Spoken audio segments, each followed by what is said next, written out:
Benvidos e benvidas ao mes da ciencia en galego. Da Xunta de Galicia, da Secretaría Xeral da Lingua, queremos promover o coñecemento e a lingua galega dentro do ámbito das ciencias. Este ano, da Man Diga Ciencia, imos chegar a vos o coñecemento de dúas persoas que dende Galicia fan ciencia para o mundo inteiro. En primeiro lugar, o profesor Jorge Mira, que como catedrático en física nos vai explicar como, desde as fórmulas máis pequenas, máis nucleares, ata o control do universo, o estudo do universo, nos explica moitísimas cousas que afectan a nosa vida diaria, como pode ser os horarios, como pode ser a perspectiva que temos do mundo, da xeografía, da paisaxe. Un sabio, Jorge Mira, que vos vai encantar escoitar e do que ides aprender moitísimo.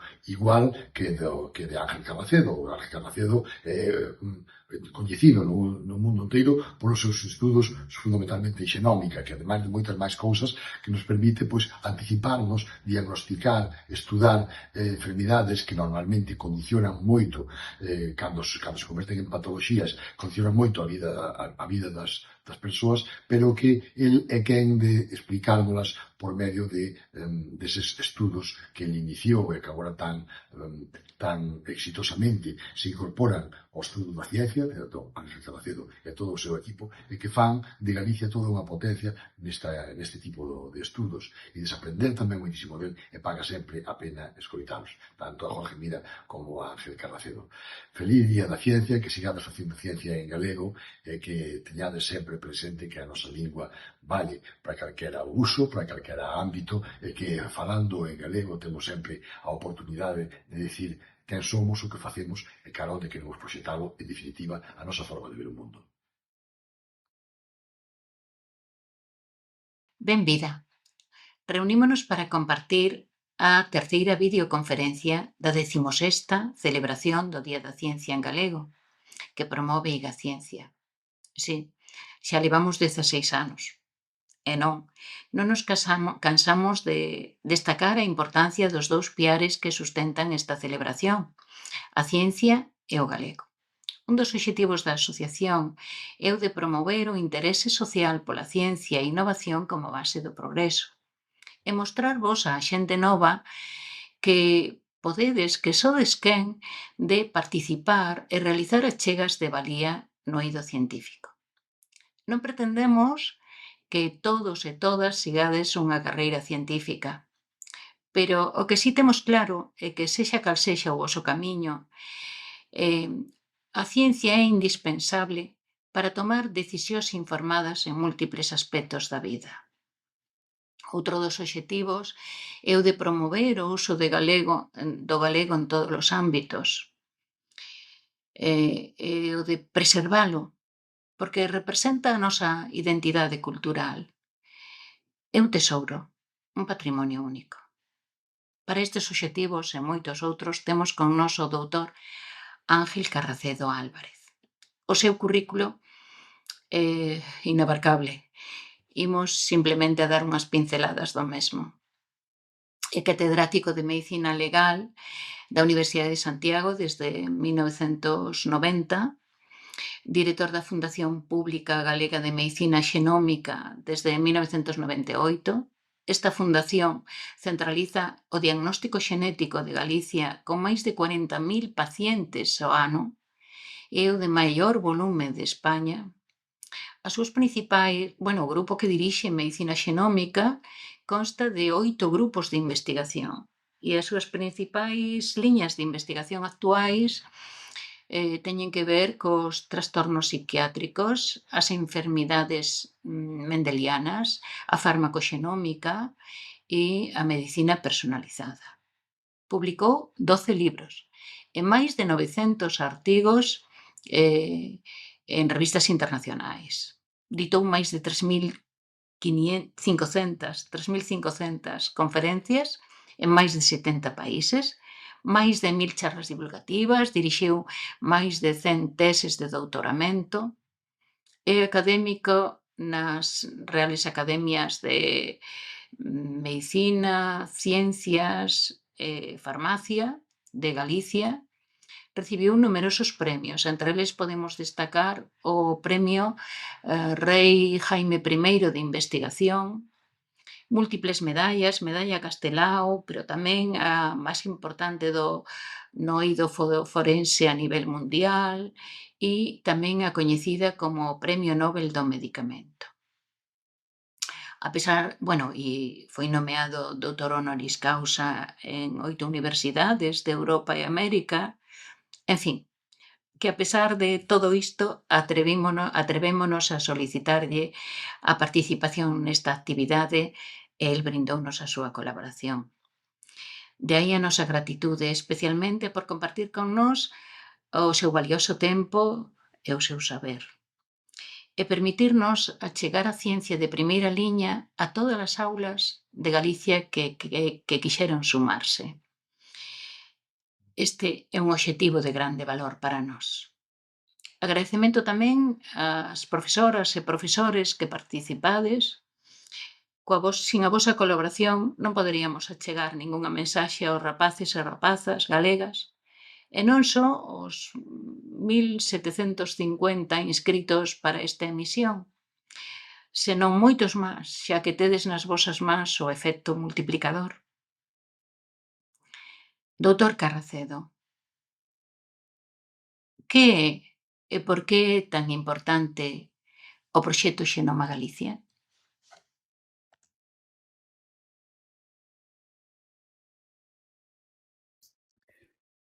Bos días a todos, chámome Ángel Carracedo, son profesor da Universidade de Santiago de Compostela e director da Fundación Pública Galega de Medicina Xenómica, do Sergas, entre outras actividades e grupos e fundacións que teño.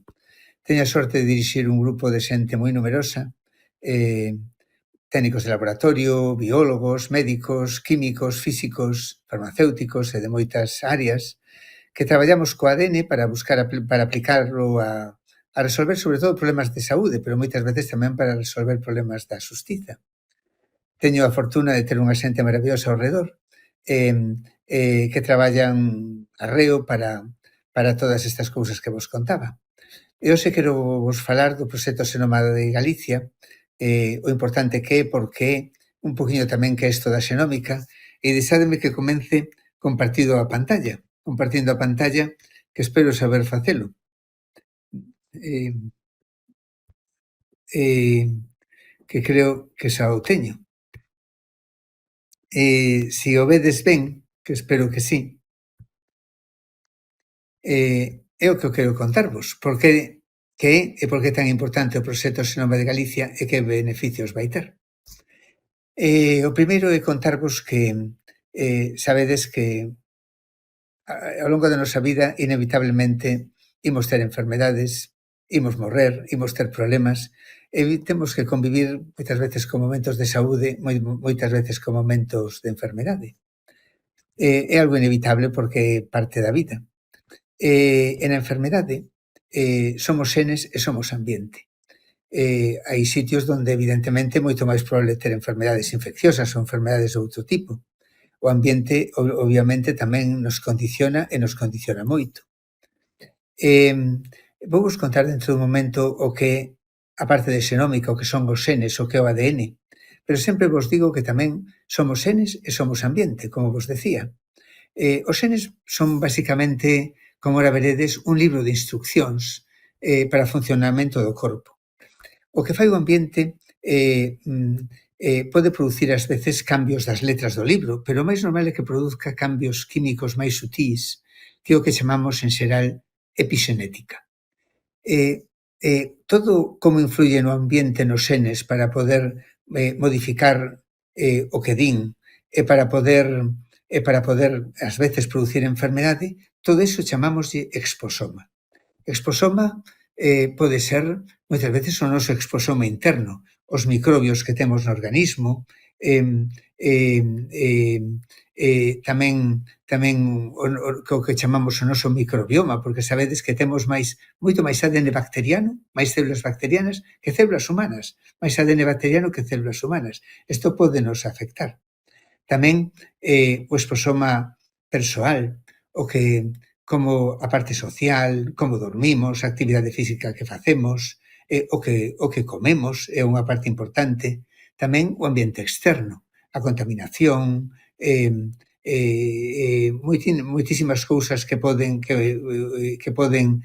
favorecer que teñamos estas modificacións químicas do xenoma e podan producir enfermedade. Estas modificacións que chamamos epixenética, a máis importante delas chamamos de metilación, que son cambios químicos que se producen en letras do xenoma, particularmente no que chamamos as pontes CG, pero tamén hai outras. Moitas veces hai modificacións da cromatina, outras veces hai o que se chaman os ARN de interferencia. É particularmente importante outra modificación química que sucede no que chamamos as histonas, que é a acetilación das histonas. O ADN enrólase nunhas proteínas que se chaman histonas para formar a cromatina. Isto tamén o ambiente, todo o exposoma, pode modificalo. Pero somos xenes e somos ambiente. Cantos somos xenes e cantos somos ambiente? E como sabemos canto de enfermedade ten a culpa a nosa predisposición ou ten a culpa o ambiente que nos rodea, o ambiente que nos influe e o ambiente que vivimos? Seguramente vos sorprenda bastante. Bueno, como sabemos isto? É bastante... é gracias a unha cousa, a que moitos os científicos, particularmente en Escandinavia, pero en moitos países, no Reino Unido, en outros países, pero particularmente en Escandinavia, levan anos e anos e anos, en algúns países casi un século, recollendo familias e particularmente semelgos, incluso semelgos univitelinos, semelgos idénticos, que teñen obviamente o mesmo ADN, pero se están separados do ambiente, o único que lles influye é o ambiente, porque teñen o mesmo ADN. Entonces empezan a facer estes estudios para saber canto é xenético, canto é a variabilidade xenética no total da variabilidade xenética e ambiental. Eso chamámoslle heredabilidade. Sabedes que a heredabilidade, é dicir, o componente xenético no total do componente de xenes máis ambiente, nos trastornos psiquiátricos é moito máis importante que en calquera outra enfermedade. A esquizofrenia influye un 82% da varianza é xenética, nada máis que o 18% é ambiental, igual ao trastorno bipolar, igual ao autismo. En cambio, o cancro colorectal, que ten moitos xenes de cancro colorectal hereditario, nada máis que un 35% é xenético, o resto o influye o ambiente, particularmente neste caso o que comemos. Tamén no cancro de mama influye moito máis o ambiente. Neste caso, pois sabemos que as dietas estroxénicas, a obesidade, a mala alimentación, a nuliparidade, non ter fillos, influe moito no cancro de mama. No cancro de pulmón, imaginadvos que a xenética nada máis que influe o 5%. Isto, claro, é dependente fundamentalmente do tabaco, pero depende dunhas enfermedades e de outras enfermedades, e a media da enfermedade é o 50%. Neste mapa do mundo que vedes aquí é a incidencia do cancro colorectal. Xa podedes ver que un cancro de países ricos. O ambiente influye moito. O que estamos comendo, tanta carnes rosas e tal, pois influye países que fan unha alimentación máis básica de produtos máis vegetais, pois teñen menos cancro. Isto para que vexades como é e como se calcula. Pero vamos á parte xenética, que xa sei que sabedes, que estades estudiando moito, que desde cuarto da ESO, en cuarto de ESO é cando casi máis se mira, pero para que entendades ben o ADN, como vos contaba, que é como un libro de instruccións. As instruccións chamámoslle xenes. Xenes temos 22.000 no todo o ADN humano. O conxunto de todos os xenes que compoñen que están no ADN humano, estes 22.000, chamámoslle xenoma humano. Son libros moi grandes. De feito, se escribides o libro con unha tipografía dun libro normal, sabedes que todas as letras que temos no xenoma son nada máis que 4, que son A, a T, a C e a G, e as palabras son palabras de 3 letras. O libro tería un tamaño pois moi parecido á Torre de Hércules. Sempre digo a Catedral de Santiago, pero é mentira, a Catedral de Santiago é un poquinho máis grande. Mediría 55 metros. Imaginádevos cacho libro. E sabedes que é unha doble hélice na súa estructura, que significa realmente dous fíos tremendamente finos, pero tremendamente longos, nos que sempre en frente dunha hai unha T, en sempre frente dunha C hai unha Q. E todo este conxunto está en 23 grandes tomos, que lle chamamos cromosomas. E sempre temos un cromosoma paterno e un cromosoma materno. O libro, como vos digo, moitas veces, unha cousa moi importante que tamén está desaprendendo é que esa cadea de ADN pódese autoduplicar.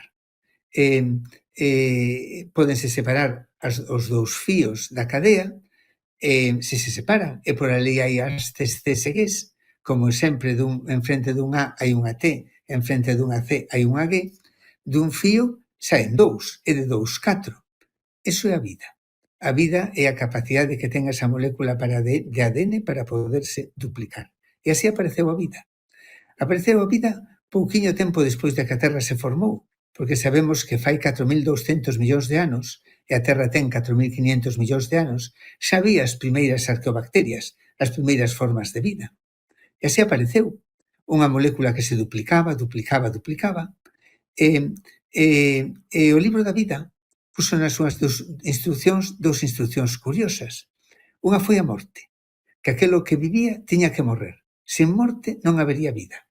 As células teñen programada a súa morte. Os organismos temos programada a nosa morte. Os extremos do libro que se chaman telómeros, cos anos vanse acortando. A vida non é infinita, pero é vital que exista morte para que poidera haber vida. E a segunda propiedade é a mutación, que significa que pode cambiar un libro, pero é normal que cambie unha letra, pode cambiar unha folla, podemos perder ou gañar unha folla, pero o normal é que cambie unha letra, é o que chamamos mutacións puntuais. Iso é parte da vida. Vos acordades que o coronavirus mutaba moito, nós tamén mutamos. Os nosos fillos teñen o ADN do pai, a mitade do ADN do pai, a mitade da nai, mas sempre algo novo. Mutamos. Sin mutación non habería vida. A mutación, xa vos digo, cambia unha letra por outra, e pode cambiar unha letra e non pasar nada. É o casi o normal. Pode ser cambiar unha letra e ser unha ventaxa evolutiva. Pode cambiar unha letra e non entenderse a frase que di o xen. Entonces temos unha enfermedade xenética ou un cancro, porque o cancro son mutacións en células somáticas que acontecen espontaneamente porque a mutación é lei de vida e as células, cando se dividen, tamén fan mutacións. Claro, se no libro da vida, se o que no libro do ADN do xenoma humano, ali está a clave das enfermedades xenéticas, a clave do cancro, a clave da evolución, a clave de tantas cousas, que importante era telo e que importante era poder lelo. Pois sabedes que non se pudo facer, aínda que sabíamos as bases teóricas, hasta que este home que vedes aquí, que se chamaba Fred Sanger, descubriu unha técnica para lelo. Chamámoslle secuenciación. Na súa honra chamámoslle secuenciación Sanger. Descubriu no ano 75, descubriu unha técnica modificada que a que utilizamos hoxe no ano 77, e deronlle o seu segundo premio Nobel de Química no ano 80. Eu, desde logo, foi a persona máis lista e máis impresionante que coñecín na miña vida. E gracias a ese invento, a ese descubrimento, podemos empezar a aprender a ler os libros da vida do xenoma humano, o libro de moitísimas especies, entender a evolución, entender tantas cousas. Foi unha revolución na bioloxía, unha revolución na medicina, que eu tuve a sorte prácticamente de vivilo en primeira persona, porque mirade que bonito era nos anos 80, cando, imaginadevos ter os libros de todas as vidas, os libros do cancro, os libros das enfermedades xenéticas, pero os libros das medusas, os libros dos ourizos de mar, os libros dos carballos, os libros das vacas, que ninguén lera. Empezamos a lelos e ver que pasaba detrás, que significaba o xen da hemoglobina, o xen da cor da pel, Todo isto, de repente, podíamos facelo. Pero ao principio era moi complicado, porque eu cando empecei a ler a primeira páxina do meu libro, fora no ano 80, estaba en Suecia, e tardamos 3 meses en facer unha folla. Se daquela me contan se podemos ter o libro inteiro, diría que imposible.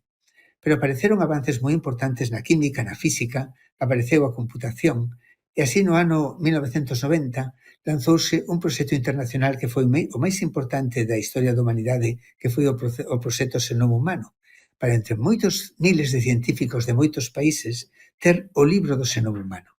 Tardamos 13 anos, do 1990 ao 2002. Costou miles de millóns de euros telo. Desgraciadamente, España non participou, porque daquela, aínda hoxe non se fala tanto de ciencia, daquela aínda menos, entonces non participou no proxecto Xenoma Humano. Xa vos contarán que foron 2 consorcios que chegaron a meta ao mesmo momento, pero aquelo foi unha revolución absoluta en medicina.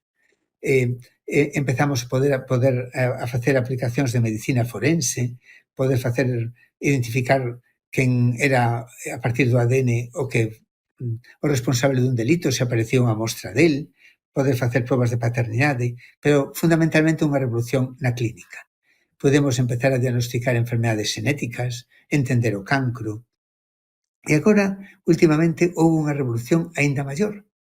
Apareceron 2 cousas. Unha, a computación. Un libro, un xenoma humano inteiro, non cabe nun ordenador. É computacionalmente algo complicado. Pero apareceu a computación. Agora xa temos computación cuántica. Podemos almacenar grandes cantidades de información e, ademais, procesala de forma moito máis rápida e automática. Pero, sobre todo, mellorou a secuenciación. Apareceu o que chamamos secuenciación de nova xeración. É algo complicado de contar como é, pero ten unha evolución tremendamente rápida. Agora podemos secuenciar en un laboratorio como o noso moitos libros como xenoma humano enteiros ao día. Imaginádevos a un coste moi barato. Imaginádevos que foron 13 anos para ter o xenoma humano e costou miles de millóns de euros. Agora costanos poucos centos de euros, a mitade deles é almacenamento e computación,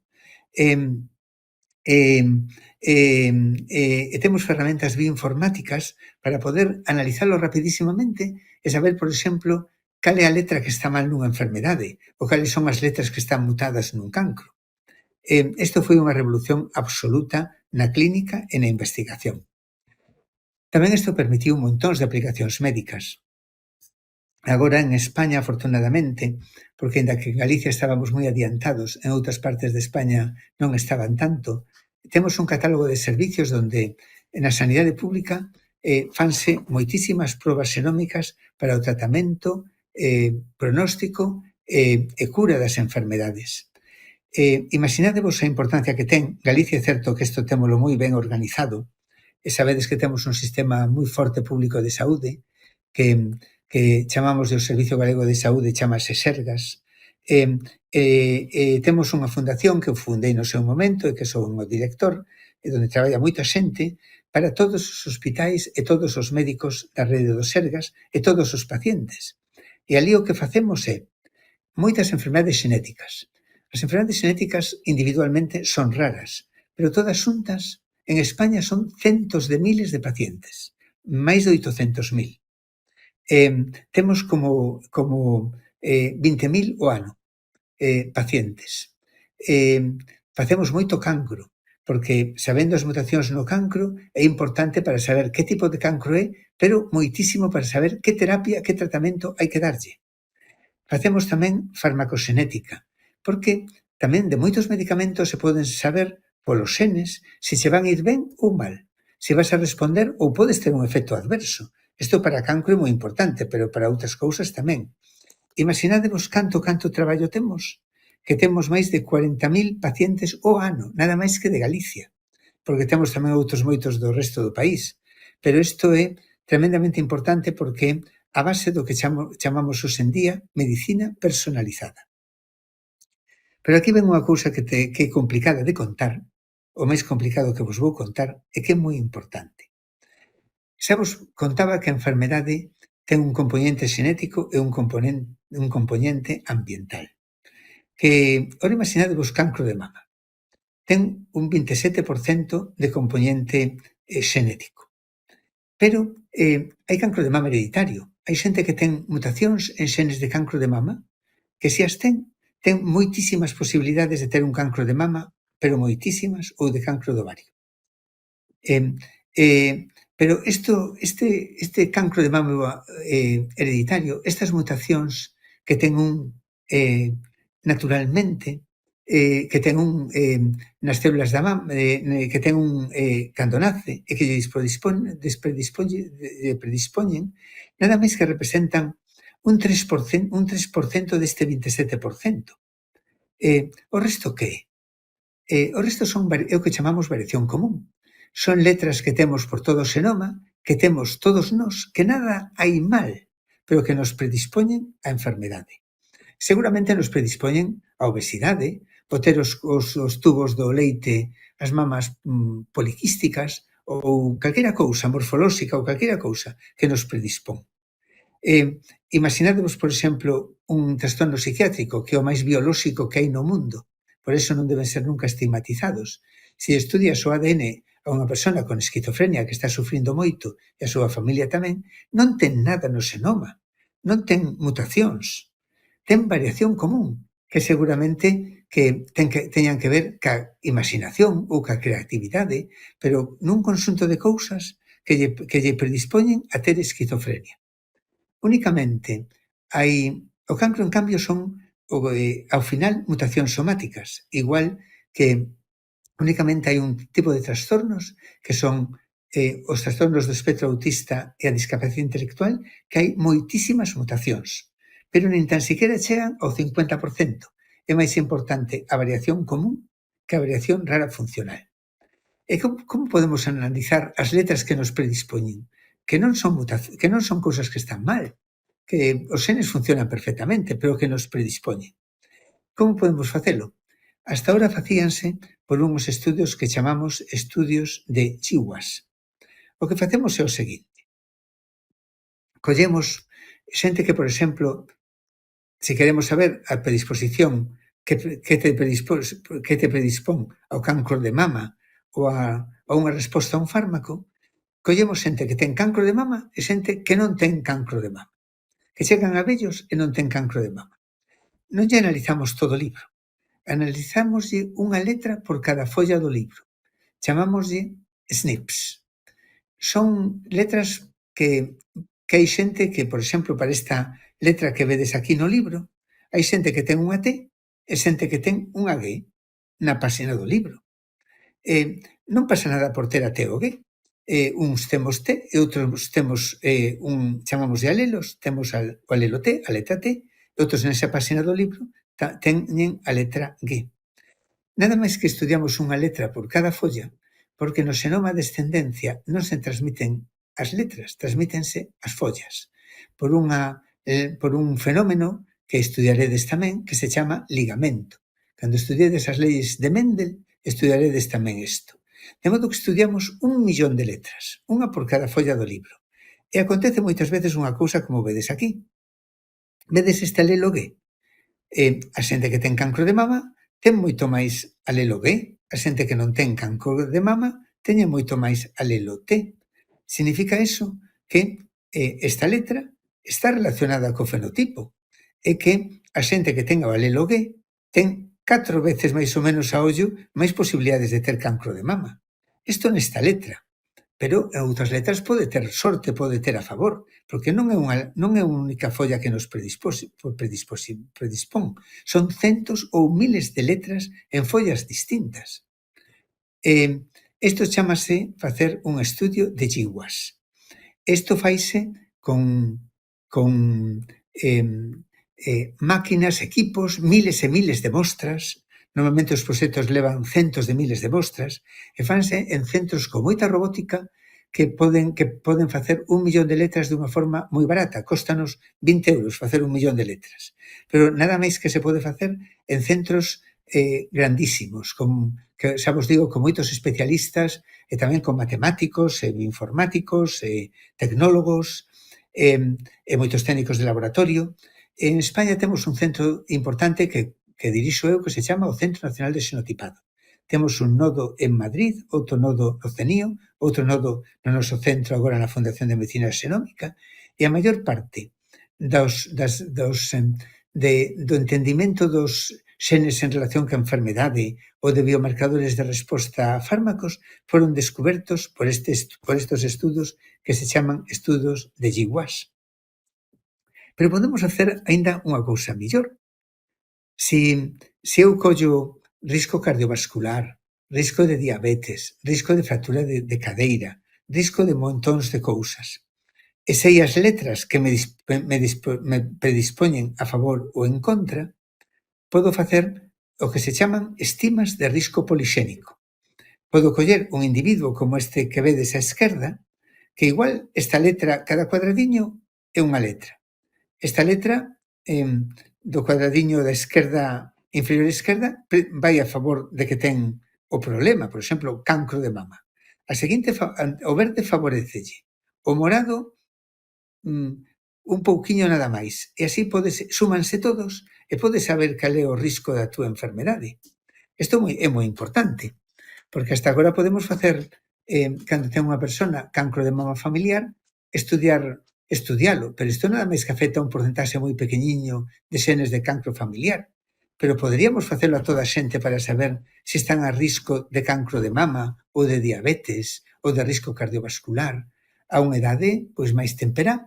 E se está a risco, pois seguilo e poder previr as enfermedades, que é o futuro da medicina. O futuro da medicina está na predicción e na prevención. Isto vou non saltar.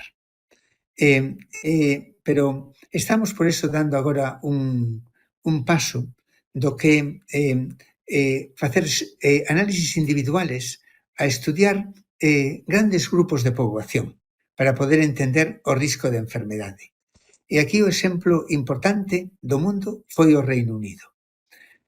O Reino Unido espabilaron moitísimo máis que o resto do mundo e fixeron unha cousa moi importante, fixeron crearon fai bastantes anos xa o UK Biobank, colleron 500.000 británicos, analizáronlle o xenoma enteiro. Primeiro empezaron analizando 1 millón de letras, pero logo tiveron cartos para analizar o xenoma enteiro. Analizar o xenoma enteiro é importante porque se podes facelo, porque analizar o millón de letras é barato, son 20 euros. Analizar o xenoma enteiro, pois igual son 400 euros. Entón, son moitos cartos. Pero podes saber tamén, ademais das letras, todas as mutacións, todas as alteracións, o que chamamos alteracións estruturais do xenoma, informa moito máis, costa moito máis. Pois fixérono. A industria farmacéutica apostou por elo, porque sabendo os xenes que están detrás das enfermedades, podes facer fármacos para curalas. Isto interesa moito a industria farmacéutica. Os resultados foron espectaculares. Empezamos a entender moitísimo máis a enfermedade, fixeron máis de 1000 patentes para fabricar fármacos, os novos fármacos que se están facendo todos as farmas que apostaron por isto, pero empezaron a predecir tamén o risco de enfermedade común. Poideron empezar a predecir moito mellor a enfermedade común. Foi tanto o éxito que agora están pensando en facer 5 millóns de persoas para poder facer isto aínda moitísimo mellor. Imaginadevos a importancia que eles están pasando xa a carteira de servicios, que é o que che oferta o sistema público de saúde, o risco individual de cancro de mama, de cancro de próstata, de cancro colorectal, de risco de enfermedade cardiovascular, de osteoporosis ou de glaucoma. Todas cousas que se poden previr. Imaginadevos que agora, para previr o cancro de mama, facemos unha mamografía a partir dunha idade hasta outra idade. Pero canta xente hai que morre antes de que lle fagan a mamografía? E tanta xente que na mamografía non se detecta. Isto é moito mellor. Aos 20 anos, os que queran, poden facerse o risco de cancro de mama, se teñen risco alto e cando hai que facer a mamografía ou outras técnicas de imaxen para previlo. E os que non teñen risco, pois non. Podes previr moito mellor. O risco cardiovascular, pois se estás a risco alto, terás que comer ben e terás que facer deporte e terás que facer un estilo de vida para minimizar o teu risco. Pero claro, que atopamos?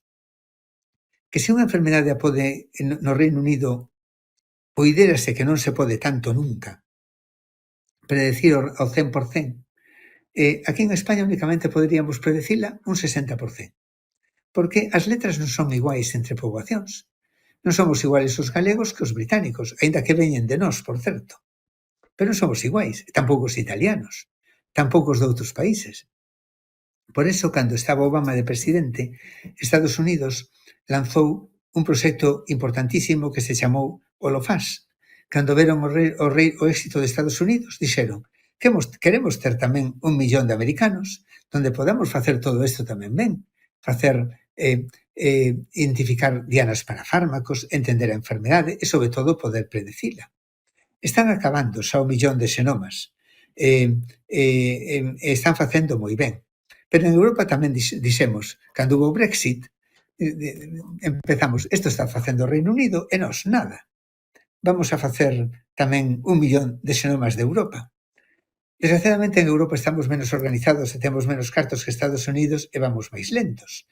Pero está vendo algunhas iniciativas e particularmente en España estamos empezando a facelo, porque creamos unha infraestructura que se chama Impact, donde queremos ter unha corte de 200.000 dos individuos, estamos empezando, donde temos unha estructura que coordino eu tamén, que se chama Impact Xenómica, cos 3 grandes centros de secuenciación en España que están en Barcelona, Navarra e o noso de Galicia. Temos 110 hospitais e para ter xenomas, o que estamos tamén aproveitando todo isto, que isto sí que somos o único que estamos facendo, é que todos aquela xente que ten unha enfermedade rara non diagnosticada ou un cancro hereditario non diagnosticado, que o único que se fai como máximo na rutina é o 2% do xenoma, que é o exoma, facemos o xenoma inteiro, o libro inteiro. Estamos, de paso, que facemos xenomas para o proxecto europeo do millón de xenomas, estamos podendo diagnosticar moita xente que levaba moitos anos esperando para un diagnóstico. Neste conxunto de cousas lanzamos unha idea dun proxecto que é moi revolucionario, que é o proxecto Xenoma Galicia. O proxecto Xenoma Galicia pretende nada máis e nada menos que ter o xenoma de 400.000 galegos, facer o xenoma inteiro de 400.000 galegos, ter un biobanco de mostras de 100.000, 300.000 coller saliva. Isto de ter sangue, saliva vale para analizar o ADN, para analizar o xenoma inteiro, porque nas células da mucosa bucal, que hai na saliva, podemos analizar o ADN ben. Pero o sangue danos máis. O sangue danos a posibilidade de, no futuro, poder facer outros estudos de ARN, estudos que chamamos de transcriptómica, estudos de metabolómica, outros estudos diferentes, danos máis posibilidades. Claro, temos que coller o sangue e dividilo en o que chamamos alícuotas. Temos que coller plasma, coller soro, coller leucocitos, facer análisis bioquímicos, e isto ímolo facer de 100.000.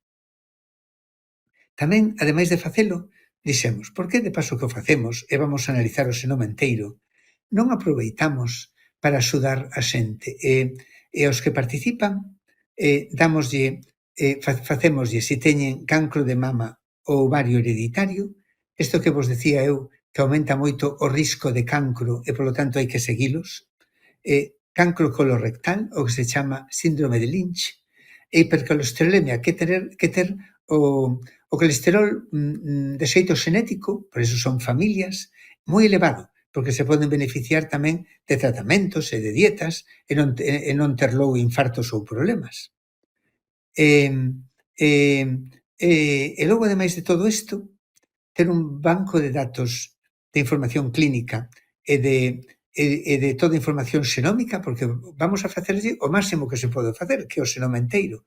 Pois para todo o colectivo investigador da nosa comunidade e do mundo, que pensámoslo compartir.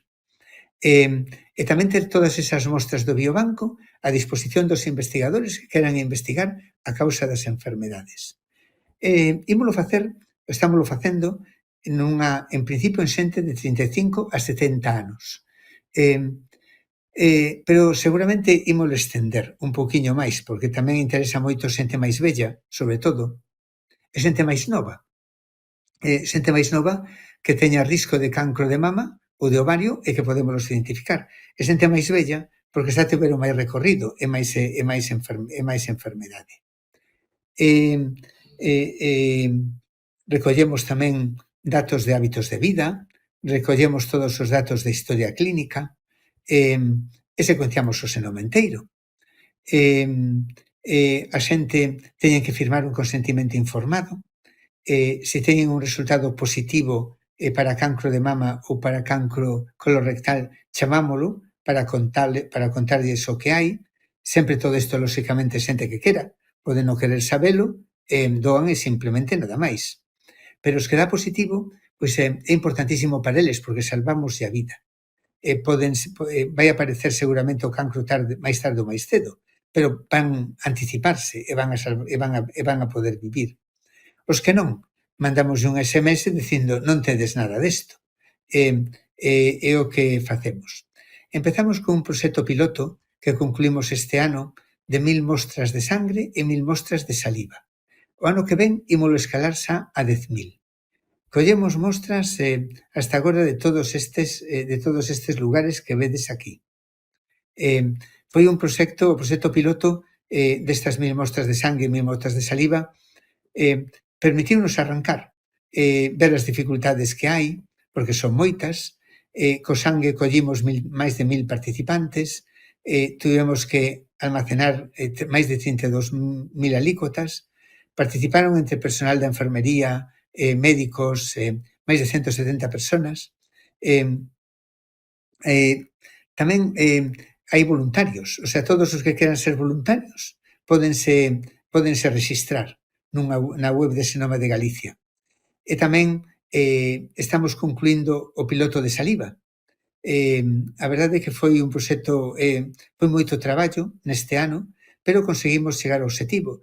E particularmente o máis bonito é que do piloto de saliva temos máis de un 40% de adherencia. Quere dicir isto, que os que chamamos, máis de un 40% viñeron, o cual é importantísimo porque no proxecto de Reino Unido foi menos do 1%.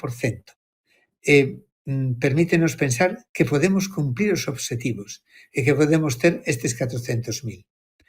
É un proxecto de xenómica dos máis grandes do mundo en termos de datos xenómicos. Pero é o que máis datos de poboación, máis porcentaxe de poboación ten. No Reino Unido son 500.000 o que fixeron, pero é que son casi 100.000 habitantes. Noso é o 15% da poboación.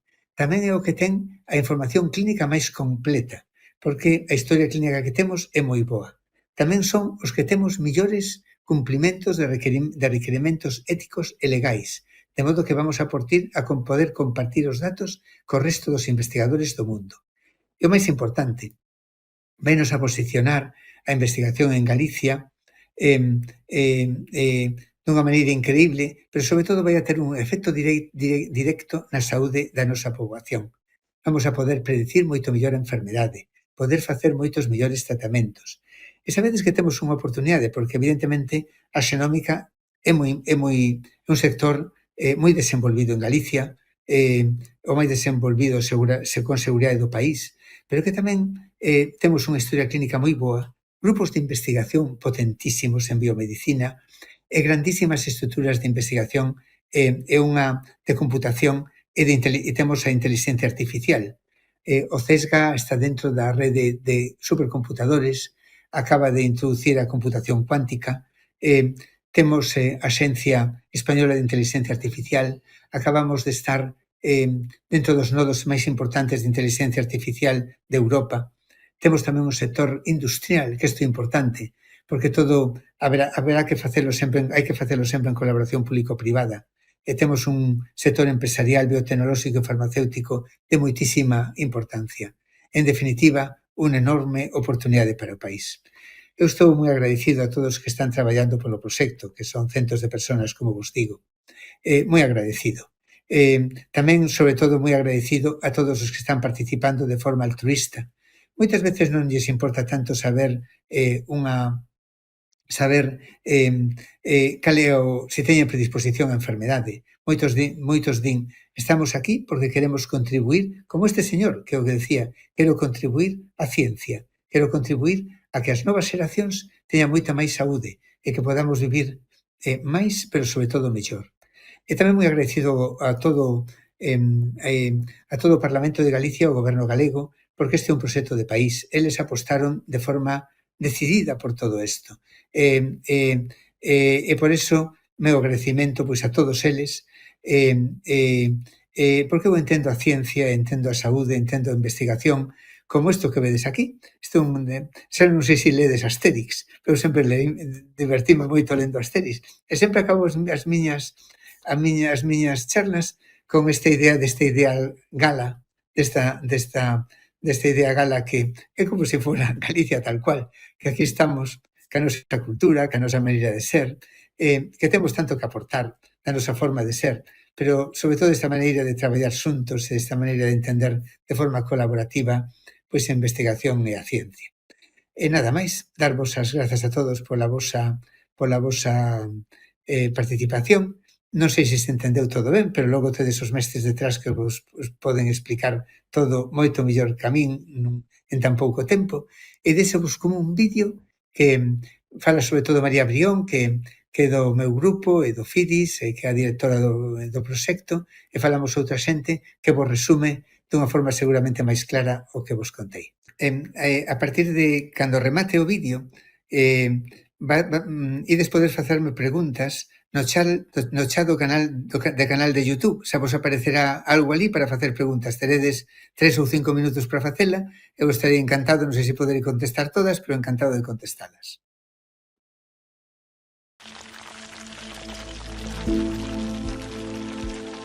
Os xenes son a chave do noso futuro, a cadea que sostén a saúde coa que soñamos. E se puidésemos saber que temos especial risco de sufrir unha enfermidade no futuro, que podemos tomar medidas para evitar que apareza? Pois sí, hai quen non lo pode dicir, os nosos xenes. A predisposición ás enfermidades humanas ven do ADN e do ambiente. O 50% desta predisposición é xenética. Coñecer a información que teñen os nosos xenes sobre esa predisposición é un tesouro para a saúde das persoas e tamén para a eficiencia do noso sistema sanitario. Ese é o obxectivo de Xenoma Galicia. Un proxecto pioneiro en España para identificar variantes de ADN de alto risco que nos predispoñen a padecer cancro e cardiopatías, as doenzas que causan o maior número de mortes. Pioneiro en España, sí, pero a cousa non queda aquí. Así é. Imos recoller mostras de ADN de 400.000 persoas, é dicir, o 15% da poboación total de Galicia. Estamos ante o proxecto máis ambicioso do mundo, porque o máis grande ata agora, o do Reino Unido, recolleu 500.000 mostras, pero sobre unha poboación de máis de 65 millóns de habitantes. As 400.000 persoas de entre 35 e 70 anos que participen voluntariamente no proxecto Xenoma Galicia entregarán unha mostra de saliva, e, no caso de 100.000 delas, tamén unha mostra de sangue. Isto permitirá cribar o seu ADN para detectar o risco aumentado de desenvolver 3 doenzas: cancro de mama e ovario hereditario, hipercolesterolemia familiar, que incrementa o risco de sufrir enfermidades cardíacas e accidentes cerebrovasculares, e a síndrome de Lynch, relacionada especialmente cos cancros colorectal e de útero, pero tamén doutros tipos. Por suposto, estas probas xerarán unha información vital para a historia clínica das persoas participantes.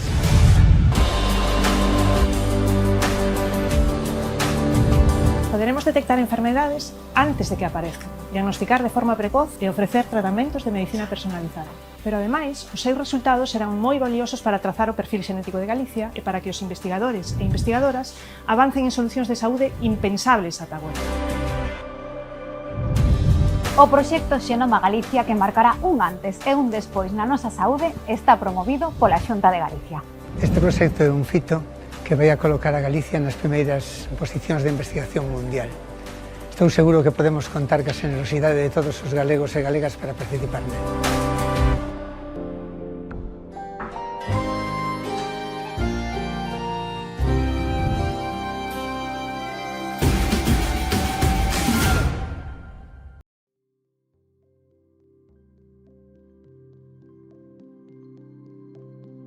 Vale, pois hola a todos.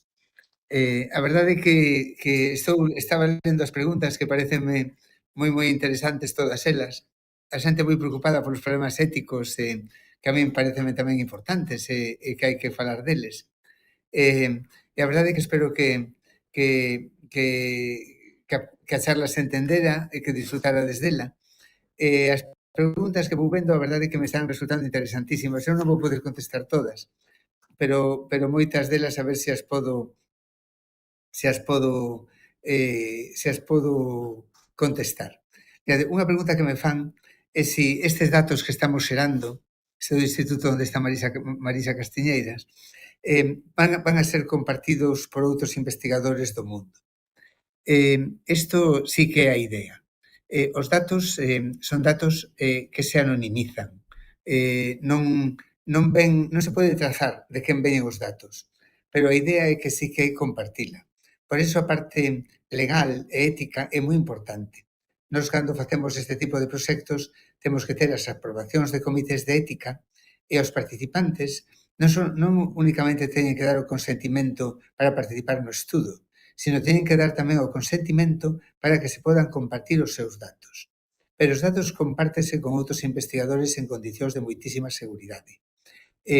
Pero ímolos compartir no espacio de datos europeo. É complicado compartir datos fora de Europa, porque moitas veces hai temas de seguridade, pero sí no espacio de datos europeo, porque ademais existe unha nova lei europea de partillar datos, que é tremendamente importante para o progreso de Europa. En Europa pódense compartir con seguridade. Nosos datos xenómicos, unha vez os xeramos, colgámolos nunha plataforma que se chama EGA, que significa European Genome Archives, é donde todos os investigadores podemos compartir estes datos para poder despois traballar con eles, entender mellor a enfermedade, moitísimas cousas. Hoxe en día a ciencia colaborativa. Dentro de unha seguridade dun entorno de datos, compartilos é importantísimo para poder progresar. Outra pregunta tamén que me fan, a xente moi preocupada, lógico, tamén pola equidade. Unha pregunta que me fan é se pode haber risco con compañías de seguros. Alguén comenta que a xente que ten a risco alto de Alzheimer poden negarlle un seguro de vida. Este é un problema tamén importante. Nós non damos datos individuais, pero a pregunta é, teñen dereito as compañías de seguro de vida, por exemplo, a ter datos dos seus asegurados? Este é un tema distinto. Podenlle obligar a utilizar ou facer un análisis xenómico. É un tema moi debatido. O que eu penso é que non debería ser así se antes non teñen asegurada unha cobertura total da súa saúde por un sistema nacional de saúde, por un sistema de saúde público, por un sistema que todo o mundo poda acceder de forma igual. Para min, a equidade é tremendamente importante. E por iso, naqueles países onde non está garantido que a xente non poda ter asegurada unha atención completa á súa saúde, que as compañías aseguradoras que tamén contratan seguros de enfermedade podan ter acceso a datos xenómicos non me parece ben. Pero seguros de vida en lugares como Europa, onde hai un sistema público de saúde, xa normalmente as compañías poñen requisitos. Non costa igual un seguro de vida para min que para vos. O voso sería moi barato, o meu moi caro, porque ten moitos anos de vida. Pídeme tamén antecedentes familiares, antecedentes persoais. É un tema máis factible. Debedes debatilo tamén nos vosos centros. Alguén me pregunta tamén, unha pregunta moi interesantísima, un tema de equidade tamén. A medicina personalizada son fármacos cada vez máis caros e ao que ten acceso menos xente. Isto é verdade. A medicina personalizada é cada vez máis cara. Porque se ti tes que facer fármacos para un grupo de xente, non para todos, e tes que repercutir o coste de facer ese fármaco nun grupo reducido, imaginadevos unha terapia xénica para a xente que ten unha enfermedade xenética que é rarísima. O coste é elevadísimo. É progresivamente, efectivamente, máis cara. Estou falando, non en todos os lugares do mundo está coberto. Ni tan siquiera a medicina que vos contei, que se fai, é unha medicina que únicamente está coberta por un sistema de saúde e garantida en Canadá, Europa, Corea do Sur, Xapón, Australia e Nova Zelanda. No resto do mundo pagando, e moitos sitios nin pagando. Isto non é xusto, isto non é equitativo. E temos que loitar porque exista unha maior equidade. Tamén os fármacos que se fanse para poboacións do primeiro mundo.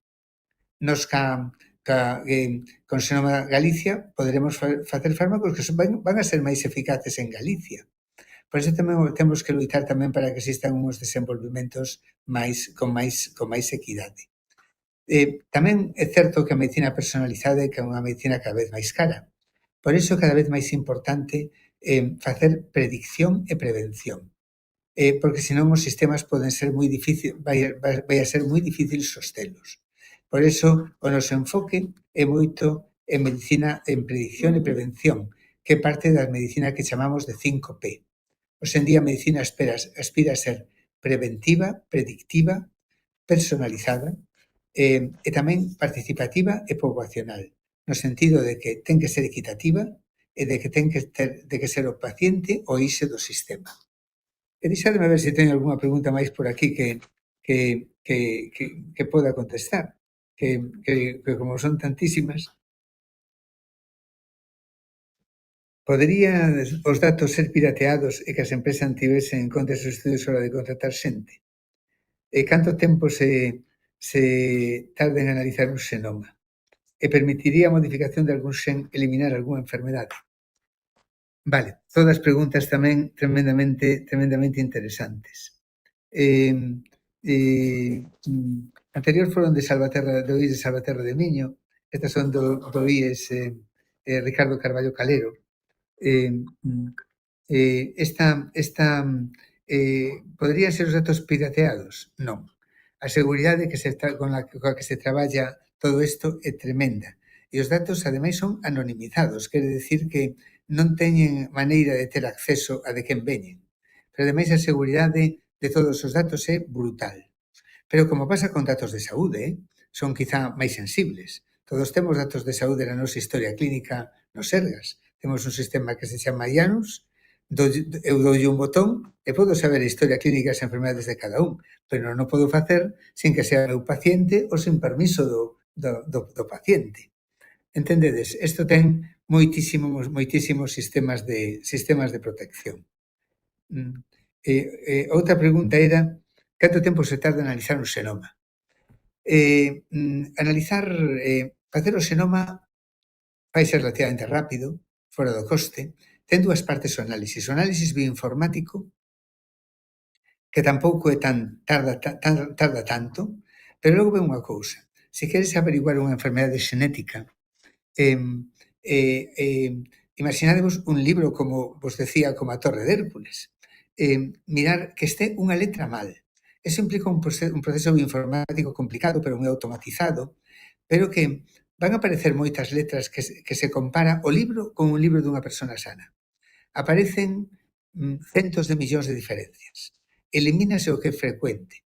Outra pregunta que me fan é como se pode saber se unha mutación é frecuente, é mala ou non. Isto vos lo conto agora. Elimínase o frecuente e vanse mirando os xenes que están relacionados coa patoloxía. Saber isto leva moito tempo. Dá moito traballo. Nós nun xenoma podemos dar que nun exoma, que é o 2% do xenoma, podemos dar un resultado xenético pois en condicións ideais en 30 días, pero nun xenoma completo non, tardamos máis tempo. Leva moito tempo. Depende, é como un proceso de investigación. E pode levar 3 meses ou máis para hacer todo o análisis.